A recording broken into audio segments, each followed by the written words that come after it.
विद्यालय सांसद के यूट्यूब चैनल पर आप सभी का पुनः हार्दिक स्वागत है। आज हम 12वीं केमिस्ट्री का 9वां पाठ डिस्कस करने जा रहे हैं। इस पाठ पर आधारित आज अपना वीडियो लेक्चर तीसरा है। टॉपिक आपका दे रखा है कृषि रसायन एवं पर्यावरण प्रदूषण किस प्रकार से संपन्न होता है, क्या होता है, एक एक चीज को अपन डिस्कस करने जा रहे हैं। तो आप बेसिकली जानते हैं कि कृषि रसायन जो डायरेक्ट इनडायरेक्ट आप देखते हैं खेती से संबंधित आपको मैटर बता रखा है कि इनका प्रयोग करके किस प्रकार से उसको नियंत्रित करते हैं, उसको आपको बता रखा है कि अलग अलग प्रकार के रसायन होते हैं। वो डायरेक्ट इनडायरेक्ट फसल उत्पादन को प्रभावित करने वाले विभिन्न प्रकार के कीट पतंग तथा विभिन्न प्रकार की मृदा क्षमता को बढ़ाने में डायरेक्ट इनडायरेक्ट भूमिका निभाते हैं। बेसिकली आज हम बात करने जा रहे हैं वो 500 टाइप के रासायनिक पदार्थ है। वो एक कीट वर्धी नियामक रसायन, ऐसे रसायन होते हैं जो डायरेक्ट इनडायरेक्ट कई प्रकार के कीटों की वृद्धि को क्या करते हैं, कंट्रोल करने का काम करते थे। कल आपने पढ़ा था पादप वर्धी नियामक रसायन, जो पादप वृद्धि को डायरेक्ट इनडायरेक्ट क्या करते हैं, इफेक्टेड करते थे। पादप वृद्धि को बढ़ा भी सकते हैं, कम भी कर सकते हैं तथा विभिन्न प्रकार से डायरेक्ट इनडायरेक्ट पादप के विकसित होने वाले भागों को डायरेक्ट इनडायरेक्ट इफेक्ट करने में मुख्य भूमिका निभाते हैं। तो अलग अलग प्रकार के आपने रसायन के बारे में स्टडी की थी। आज हम देखने जा रहे हैं वो कीट वर्धी नियामक रसायन किस प्रकार से होते हैं, क्या उनकी भूमिका होती है और कैसे इसका उपयोग करते हैं। डायरेक्टली हम इसको डिस्कस कर रहे हैं। सामान्यतः आपको बताया गया कीट वर्धी नियामक का मतलब कीटों की वृद्धि को नियंत्रित करने वाले रसायन वे रासायनिक पदार्थ जो कीटों के जीवन यापन को प्रभावित करते हैं तथा हानिकारक कीटों को नियंत्रित करने में प्रयोग में लिए जाते हैं। तो आपको ध्यान दें कि वे रासायनिक पदार्थ जो कीटों के जीवन चक्र को प्रभावित करते हैं तथा हानिकारक कीटों को नियंत्रित करने में प्रयोग में लिए जाते हैं। इनका प्रभाव केवल लक्षित कीटों पर होता है, टारगेट पे होता है। जो कीट आपको डायरेक्ट इनडायरेक्ट फसल को प्रभावित करते हैं उन्हीं को ओनली फॉर इफेक्टेड करते हैं। बाकी कीटों को या जो मृदा के लाभदायक कीट, कई ऐसे कीट पतंग भी अपने जमीन में रहते हैं, कई प्रकार के ऐसे भी कीड़े रहते हैं जो डायरेक्ट इनडायरेक्ट फसल उत्पादन को प्रभावित करते हैं, फसल के लिए लाभदायक भी होते हैं, मित्रवत का काम करते हैं, तो उनको ये इफेक्टेड नहीं करते। जैसे केसुआ है, केसुआ आपने देखा होगा वो क्या करता है, विभिन्न प्रकार की आपके कार्बनिक खादों को डायरेक्ट इनडायरेक्ट कन्वर्ट करके क्या करता है, आसानी से छोटे छोटे पार्टिकल में कन्वर्ट करने का काम करता है। उसको अपन केसुआ खाद के नाम से भी जाना जाता है। तो ऐसे कई प्रकार के कीट होते हैं जो डायरेक्ट इनडायरेक्ट केसुआ तो डायरेक्ट इनडायरेक्ट फसल को लाभ पहुंचाने में भूमिका निभाते हैं, जैसे राइजोबियम। तो ऐसे कई जीवाणु के बारे में लाभदायक जीवाणु होते हैं, तो उनको कीट वर्धी नियामक रसायन उनको प्रभावित नहीं करते हैं। ओनली पर उनका टारगेट बेस पे जिस कीटाणु को मारना है उसी पे उसका टारगेट होता है तथा फसल पर पर्यावरण पर किसी भी प्रकार का प्रदूषण के रूप में विशेष भूमिका उत्पन्न होती भी नहीं। किसी भी प्रकार से पर्यावरण प्रदूषण करने में इसकी कोई भूमिका नहीं होती। ये ध्यान रखना। अर्थात हम कह सकते हैं पर्यावरण प्रदूषण कम मात्रा में उत्पन्न करते हैं या पर्यावरण प्रदूषण कम फैलाते हैं। किसी भी प्रकार का कीट वर्धी नियामक रसायनों से पर्यावरण प्रदूषण फैलने की संभावना 0% होती है। आपकी बात दिमाग में रहेगी। आगे हम डिस्कस करने जा रहे हैं। आप देखोगे कि इसके एग्जाम्पल बेस पे दे रखा है ब्रोफेनजेन, क्लोरोफ्लोरोजेंस, टेफ्लोफेन, बेंजोन्स, न्यूलोरॉन्स। तो वे अलग अलग प्रकार के क्या होते हैं, कीट वर्धी नियामक केमिकल है जो डायरेक्ट इनडायरेक्ट उनका प्रयोग करके अपन उसको नियंत्रित कीटों को नियंत्रित करने में काम ले सकते हैं तथा फसल उत्पादन को अपन बढ़ाने में भूमिका निभाते हैं। आगे बिंदु दे रखा है वो है आपके कई प्रकार के कीटनाशक इस प्रकार से भी जनरेट किए गए जो डायरेक्ट इनडायरेक्ट वनस्पति पर आधारित कीटनाशक बनाए गए। इनका उत्पादन वनस्पति से किया जाता है। किससे इनका उत्पादन कैसे किया जाता है, वनस्पति, विभिन्न प्रकार की वनस्पति का प्रयोग करके विभिन्न प्रकार के कीटनाशक बनाए जा सकते हैं। जैसे आप देखते भी हैं कि मच्छर मारने के लिए कुनैन की जो कुनैन की साल, कुनैन की गोली वो काम में लेते हैं, तो वो सारा उसी को आप प्रेफर करते हुए बनाते हैं। तो पौधों से जनरेट करते हैं। कई प्रकार की ऐसी दवाइयाँ हैं जो कीटों को नियंत्रित करने में भी, मच्छर मारने के लिए है, या फिर आपके विभिन्न प्रकार डेंगू संबंधित है, या अलग अलग प्रकार की समस्या को समाधान करने के लिए जैसे औषधीय बनाने में इनका प्रयोग करते हैं, वैसे वैसे कीटों को नियंत्रित करने में भी विभिन्न प्रकार की पौधों की वनस्पति काम में आती है। आप देखते हैं वनस्पति के रूप में देखें तो आपको देखने को मिलता है जैसे तुलसी का पत्ता विभिन्न प्रकार के कीटों को नियंत्रित करने में भूमिका निभाता है। नीम का पत्ता, नीम से एल्ड्रिडिंस दवाई बनाई जाती है जो कि विभिन्न प्रकार के हानिकारक कीट उत्पन्न होने से बचाती। आपने देखा भी होगा घरों में भी जब आपका अनाज का भंडारण कर रखा है देन उसको नियंत्रित करने के लिए विभिन्न प्रकार के बीजों को उपचारित किससे करते हैं, नीम की पत्तियों से या नीम का पेस्ट बनाया हुआ उससे उपचारित करके फिर बाद में उसको न्यूट्रलाइज करते हुए आपने देखा भी होगा। तो आपको जनरली बात दिमाग में रहे, वनस्पति आधारित कीटनाशक क्या होते हैं उसको आप देखने जा रहे हैं। देखिए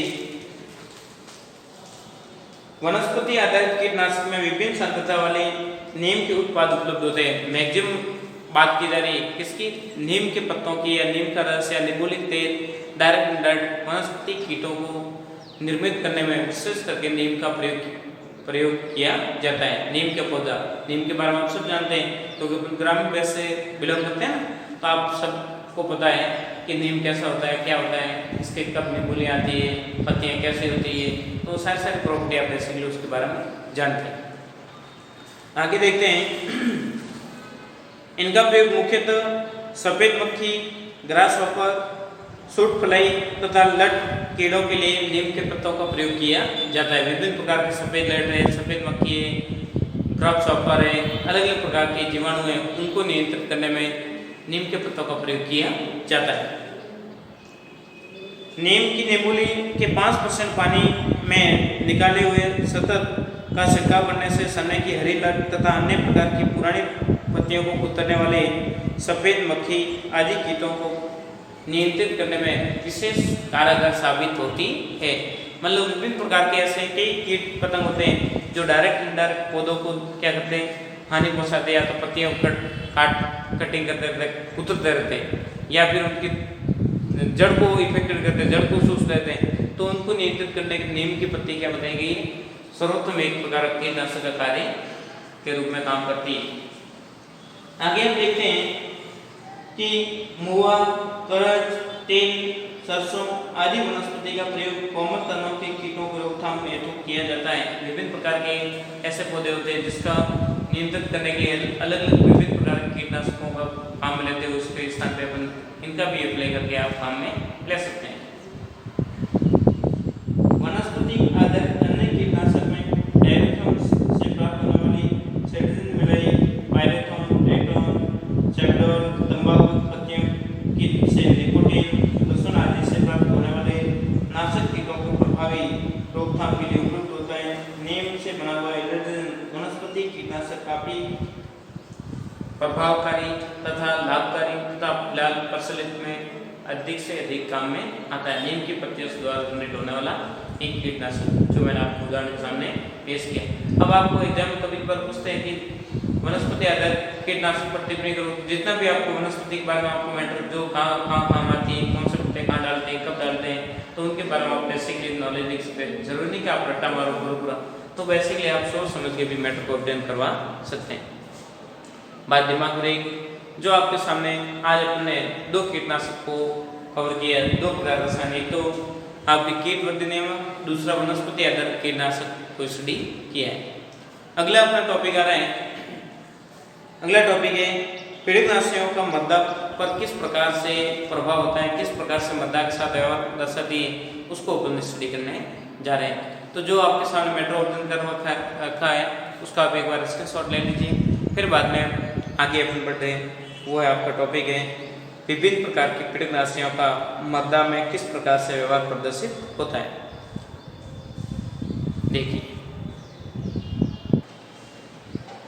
देखिए आगे आप देख रहे हैं कि विभिन्न प्रकार के पीड़कनाशी होते हैं, उनका अपन मृदा में प्रयोग करते हैं। तो प्रयोग करने पर मृदा के साथ ये किस प्रकार से विक्रिया करते हैं, किस प्रकार से व्यवहार करते हैं, इनका कितना स्थायित्व होता है, कैसी कैसी क्रिया देखने को मिलती है, तो अपन जनरली 6 प्रकार के इसमें पॉइंट दे रखे हैं, तो एक एक पॉइंट को अपने स्टडी करने जा रहे हैं।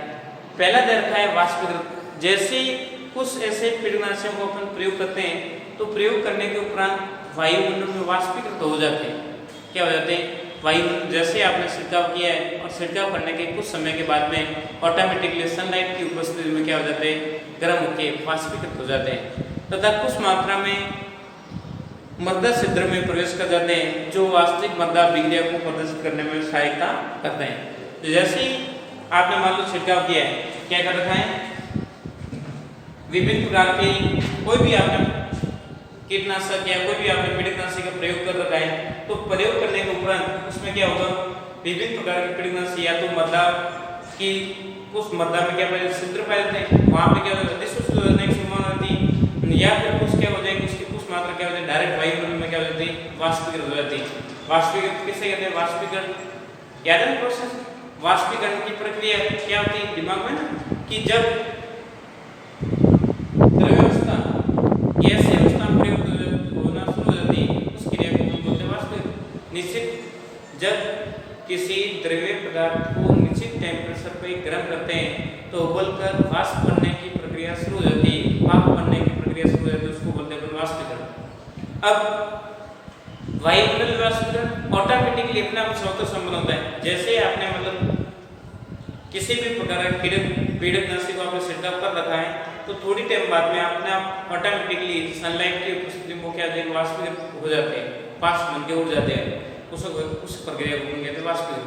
दिमाग बात देखिए, आगे देखते हैं। तथा कुछ मात्रा मृदा छिद्रों द्वारा एब्जॉर्ब हो जाती है, मृदा छिद्र में प्रवेश कर लेती है, और जिसकी वजह से ही फिर बाद में वो जो मृदा छिद्र में प्रवेश किया है, उसी से ही फसल पर इफेक्ट देखने को मिलता है, और वही पूरी मृदा पे अभिक्रिया प्रदर्शित करने का कार्य करती है। बात दिमाग में रखना। जैसे डीडीटी है, मेथिल ब्रोमाइड है, विभिन्न प्रकार के कीटनाशक जिनका अलग अलग इफेक्ट होता है, अलग अलग प्रयोग करने से कुछ मात्रा वाष्प में उड़ जाती है, तथा कुछ मात्रा में मृदा छिद्रों में प्रवेश करने से जो वास्तविक अभिक्रिया प्रदर्शित करने में मुख्य भूमिका निभाते हैं। अधिशोषण एक प्रोसेस ये भी हो सकता है कि जैसे आपने कुछ ऐसे पेप्टिसाइड होते हैं जिनमें क्रियात्मक समूह उपस्थित होता है। क्या उपस्थित होता है? क्रियात्मक समूह, जैसे एल्कोहल है, एमीन है, एस्टर है,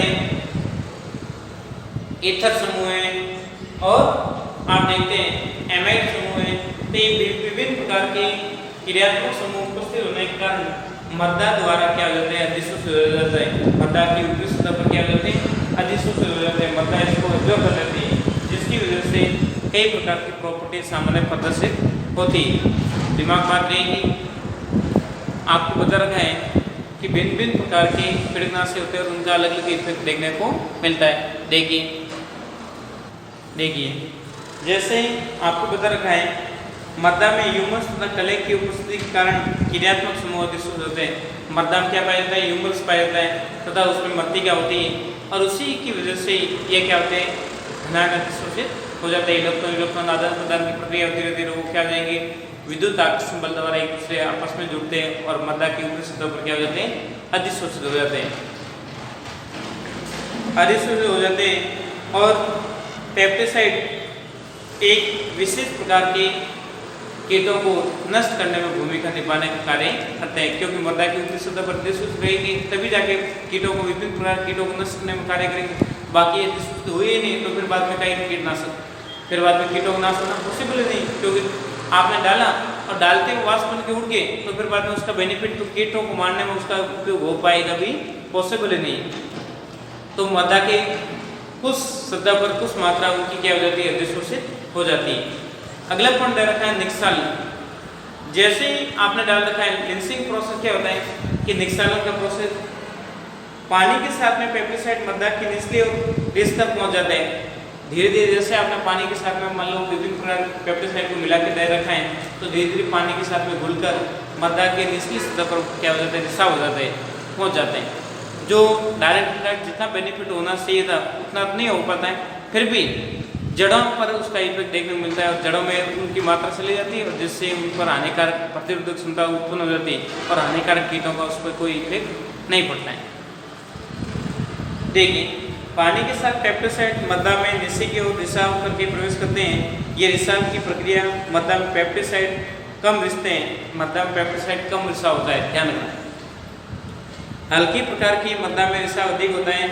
खरपतवार नाशक पदार्थ, कीटनाशक, फंजाइम आदि इनका रिसाव अधिक मात्रा में देखा जाता है। रिसाव की प्रक्रिया मैक्सिमम कीटनाशक होते हैं वो मद्दा की ऊपरी सतह पर अधिशोषित हो जाते हैं, परंतु कुछ ऐसे भी होते हैं खरपतवार हैं, कीटनाशक हैं, तो वो मद्दा से रिसाव की क्रिया द्वारा निचली सतह पर चले जाते हैं, जिससे उनका इफेक्ट थोड़ा सा क्या हो जाता है, कम देखा जाता है।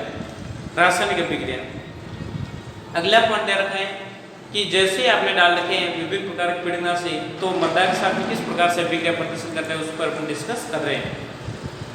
देखिए, मद्दा के संपर्क में आने वाले पेप्टिसाइड में रासायनिक परिवर्तन होना प्रारंभ हो जाता है। DDTA, ट्राइजेंस है, सूर्य के प्रकाश से भी प्रभावित हो जाते हैं। डायरेक्ट इनडायरेक्ट देखें तो विभिन्न प्रकार के कीटनाशक मद्दा के संपर्क में जैसे आएंगे उनमें रासायनिक अभिक्रिया संपन्न होना शुरू हो जाती है, और जैसे ही रासायनिक अभिक्रिया संपन्न होती है तो उनकी प्रॉपर्टी क्या होती है, बदलती, और डायरेक्ट इनडायरेक्ट कीटों पर उसका हानिकारक प्रभाव देखा जाता है। पर अम्लीय अवस्था में पेप्टिसाइड पहले सिलिकेट मृत्तिका पर अधिशोषित होते हैं, फिर जल योजित होकर परिवर्तित हो जाते हैं। इस प्रकार से एड्रिजन, मेथियोनिन आदि में ये गुण पाया जाता है। पहले मद्दा पे क्या होता है, अधिशोषित होते हैं, फिर बाद में जल के साथ में क्या करके जल योजित होता है, और फिर जैसे जल योजित का प्रोसेस संपन्न हो जाता है तो मद्दा से धीरे धीरे क्या हो जाते हैं, अधिशोषण का प्रोसेस समाप्त हो जाएगा। निक्षालन की क्रिया द्वारा वापस पौधे द्वारा क्या हो जाते हैं, धीरे धीरे पानी में घुलेंगे और पौधे अब्जॉर्ब करते रहते हैं और पौधों में प्रतिरोधक क्षमता बढ़ती है। आगे आप देखते हैं सूक्ष्म जीव मेटाबॉलिज्म क्रिया किस प्रकार से कीटनाशक में संपन्न होती है, उसको हम डिस्कस करने जा रहे हैं। मद्दा में पेप्टिसाइड का जैव रासायनिक विधि से परिवर्तित होता है। जितने भी प्रकार के पेप्टिसाइड आपने काम ले रखे हैं वो डायरेक्ट इनडायरेक्ट बायोकेमिकल रिएक्शन द्वारा भी उनमें परिवर्तन देखा गया है कि डायरेक्ट सूक्ष्म जीव विभिन्न प्रकार के इनको कीटनाशक खा लेते हैं और फिर बाद में उनमें मेटाबॉलिज्म उपाप से क्रिया संपन्न होती है, और फिर बाद में उपाप से क्रिया के द्वारा अलग अलग प्रकार के कीटनाशक अलग अलग रूपों में क्या हो जाते हैं, कन्वर्ट हो जाते हैं। जनरली आप देखते हैं मद्दा में पेप्टिसाइड का जैव रासायनिक विधि द्वारा परिवर्तन होता है। ये परिवर्तन पेप्टिसाइड में एल्कोहल, एस्टर, एमाइड, नाइट्रो समूह की उपस्थिति के कारण होता है। DDT एवं एलिड्रिन में परिवर्तन इस श्रेणी के होते हैं, परंतु परिवर्तन जीवाणु द्वारा तीव्र गति से संपन्न होता हुआ देखा जाता है। ये बताया जा रहा है कि DDT कौन सा, DDT है या फिर आपके एलिड्रिन है जिसमें OH समूह हो, एमाइड समूह हो, ये वाला समूह आपने देखे ना, देखिए ये वाला समूह जिसमें ये क्रियात्मक समूह उपस्थित होते हैं, वो इस प्रकार की मेटाबॉलिज्म क्रिया फास्ट करते हैं तथा जीवों पर डायरेक्ट इफेक्ट देखा जाता है। आगे देखते हैं इस टाइप कई प्रकार के कीटनाशक ऐसे होते हैं जिनका एक बार प्रयोग करने के उपरांत काफी समय तक मद्दा में डायरेक्ट उनका स्थायित्व बना रहता है। अब स्थायित्व किस प्रकार से होता है, कौन से पेप्टिसाइड का कितना स्थायित्व होता है, अलग अलग डिपेंड करता है उसकी नेचर तथा उनकी प्रॉपर्टी पर कि उनकी कैसे गुणों से उसको निर्भर कर रखा है, क्या उसकी प्रॉपर्टी किसके लिए आप काम ले रहे हो, उसके आधार पर उसका स्थायित्व देखा जाता है। जनरली आप देखते हैं कि स्थायित्व का प्रोसेस अलग अलग कीटनाशकों का अलग अलग बताया गया है कि अलग अलग कीटनाशक अलग अलग समय तक मद्दा में अपना स्थायित्व बनाए रखते हैं। देखिए अपन देख रहे हैं स्थायित्व की आपको बात करें, सारे लैंग्वेजिकल मैटर है। आपको कभी कभार पूछते हैं कि कीटनाशकों का मद्दा में व्यवहार क्या होता है, तो आपको मैटर थोड़ा बहुत दिमाग में होना चाहिए कि वाष्पीकृत भी हो सकते हैं कीटनाशक, अधिशोषित भी हो सकते हैं, निक्षालन की क्रिया भी संपन्न हो सकती है, रासायनिक अभिक्रिया भी होती है, सूक्ष्म जीव मेटाबॉलिज्म प्रोसेस भी हो सकता है, और स्थायित्व के रूप में मद्दा में जुड़े हुए भी रह सकते हैं। संगठन एवं प्रकृति के अनुसार पेप्टिसाइड में परिवर्तन मद्दा समय में ही लगता है। मद्दा में क्या लगता है, अलग अलग समय लगता है। अलग अलग का कैसा संगठन है, किस प्रकार से किन अणुओं से मिलकर बना हुआ है, उसके आधार पर उनका अलग अलग संगठन होता है और उनका सभी पेस्टिसाइड अपने प्रॉपर्टी के अकॉर्डिंग अपना स्थायित्व प्रदर्शित करते हैं। ध्यान दें, खरपतवार नाशक 2,4-D मृदा में 2 से 3 हफ्ते तक ही अपना स्थायित्व बना रखते हैं। 2,4-D खरपतवार बताया गया है, उसका स्थायित्व कितना बताया गया है? 2 से 4 हफ्ते तक इसका स्थायित्व होता है। किसका?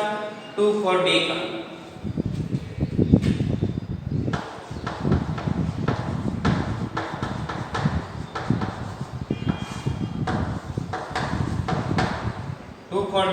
एक कैटेगरी एग्जांपल बताया जा रहा है खरपतवार नाशी, उसके स्थायित्व की बात करें तो उसका स्थायित्व कितना होगा?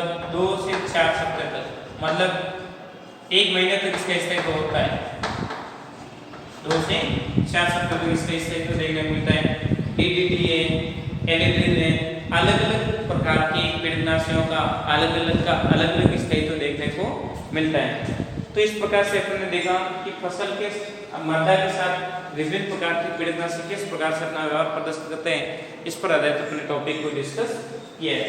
जैसे DDT की बात करें अपन, DDT 3 से 15 वर्ष तक मृदा में अपना स्थायित्व रखती है। कितने? 3 से 15 वर्ष तक अपना स्थायित्व सबसे अधिक DDT का देखा गया है, से अधिक समय तक बना रहता है। फसलों को उगाने से रिसाव द्वारा एवं कार्बनिक पदार्थों के अपघटन के द्वारा पेस्टिसाइड का स्तर धीरे धीरे मृदा में कम होता रहता है और अधिक समय तक इसीलिए पेस्टिसाइड के प्रभाव जीवधारियों के लिए भी घातक हो सकते हैं। इस प्रकार से देखा गया है। DDT का स्थायित्व कितना साल तक होता है? दिमाग बात रहेगी।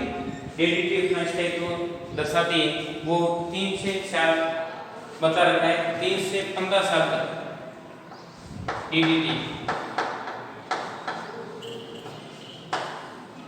क्या है, पूरा नाम क्या है, पूरा मैंने इसके बारे में आपको विस्तार से डिस्कस करके बता रखा है।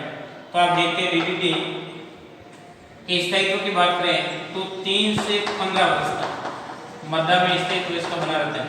तब ये बहुत अत्यंत हानिकारक होता है और विभिन्न प्रकार के सजीवों के डायरेक्ट पोषण के माध्यम से उनके आमाशय पहुंच जाते हैं और वहाँ पे आमाशय क्या होता है, कैंसर वैंसर जनरेट करने की संभावना भी रहती है। तो ये बहुत हानिकारक विषैला पदार्थ है, डायरेक्ट आपने खा लिया तो फिर मौत होने की संभावना थी और सूक्ष्म मात्रा में थोड़ी सी मात्रा आपके बॉडी में चली जाती है तो विभिन्न प्रकार रोग उत्पन्न होने की संभावना भी रहती है। तो इस प्रकार से आपने देखा कि विभिन्न प्रकार के कीटनाशक होते हैं, उनका मृदा के साथ में अलग अलग व्यवहार होता है, किस प्रकार से काम करते हैं उसके बारे में आपको दिमाग बात रहे। आगे 1-2 बिंदु और आपके दे रखे इंपॉर्टेंट्स हैं कि भारत में कौन कौन से कीटनाशकों पर प्रतिबंध लगा रखा है। 2 कीटनाशकों के उदाहरण बताइए। तो ऐसे आपके 27 उदाहरण दे रखे हैं, तो उसको देखिए, मैं रिप्रेजेंट कर रहा हूँ कि भारत में निम्न 27 कीटनाशकों के निर्माण, आयात एवं निर्माण पर भारत सरकार ने प्रतिबंध लगा रखा है। जैसे एलिड्रिन है, बेंजीन हेक्साक्लोराइड है, BSC, तो इस पर क्या भी प्रतिरोध नियंत्रित कर रखा है कि किसी भी प्रकार से किसी कंडीशन में इसको निर्माण न करें, उत्पादन न करें, प्रयोग डायरेक्ट गवर्नमेंट के अधीन अकॉर्डिंग नियमानुसार इसकी आवश्यकता के अकॉर्डिंग उसका प्रयोग किया जाना बताया गया है। कैल्शियम साइनाइड, क्लोरोडान, कॉपर एसिटोनेट, ब्रोमोक्लोरोप्रोपेन, कई प्रकार के ऐसे बता रखे आपके 27 कीटनाशक जिन पर भारत सरकार ने बैन लगा रखा है।